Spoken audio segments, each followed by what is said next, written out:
আপোনালোকে সকলোৱে জ্ঞাত আমি পৰিয়ালবৰ্গৰ ফালৰ পৰা প্ৰথমে সকলোকে আমি ধন্যবাদ আৰু কৃতজ্ঞতা জ্ঞাপন কৰিছোঁ সকলো অসমবাসী ৰাইজক লগতে অসমৰ সকলো জনসাধাৰণক।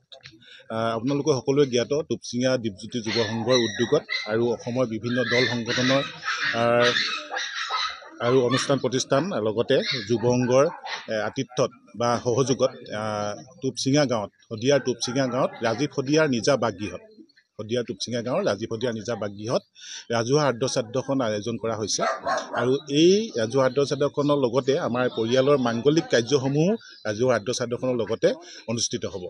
গতিকে আমি আমাৰ পৰিয়ালবৰ্গৰ তৰফৰ পৰা এটা দায়িত্ব আছে আৰু যিহেতু অসমৰ ৰাইজে আমাক মৰম দিলে, অসমৰ ৰাইজে আমাক ইমানখিনি ৰাজীৱ শদিয়াৰ কাৰণে ইমানখিনি মৰম আগবঢ়াইছে, গতিকে ৰাজীৱ শদিয়াৰ পৰিয়ালবৰ্গৰ তৰফৰ পৰা পোনপ্ৰথমে আমি সকলোলৈ আন্তৰিক ধন্যবাদ আৰু কৃতজ্ঞতা জ্ঞাপন কৰিছোঁ। লগতে এই আদ্যশ্ৰাদ্ধখনিলৈ সকলোৱে আমি কৰজোৰে পৰিয়ালৰ ফালৰ পৰা সকলোৱে কৰজোৰে নিমন্ত্ৰণ জনাইছোঁ।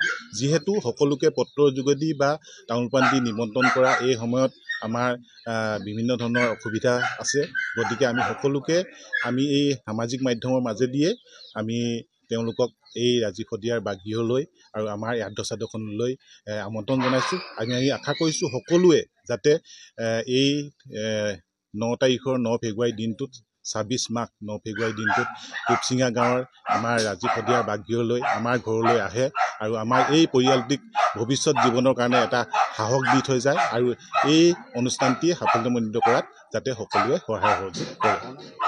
আৰু লগতে আৰু এটা কথা কৈছোঁ, 9 তাৰিখৰ পিছতে 10 তাৰিখৰ দিনা আমাৰ ৰাজীৱ শদিয়াৰ বোৱাৰী উপাসনা বকলিয়াল পৰিয়ালৰ তৰফৰ পৰা এখনি ভাওনা অনুষ্ঠিত কৰা হ'ব সন্ধিয়ালৈ।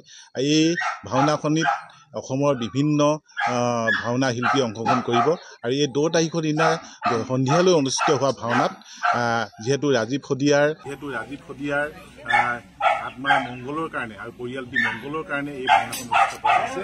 গতিকে আমি সকলোকে এই ভাওনাখনিতো উপস্থিত থাকিবলৈ কৰজোৰে অনুৰোধ জনাইছোঁ আৰু কৰজোৰে নিমন্ত্ৰণ জনাইছোঁ।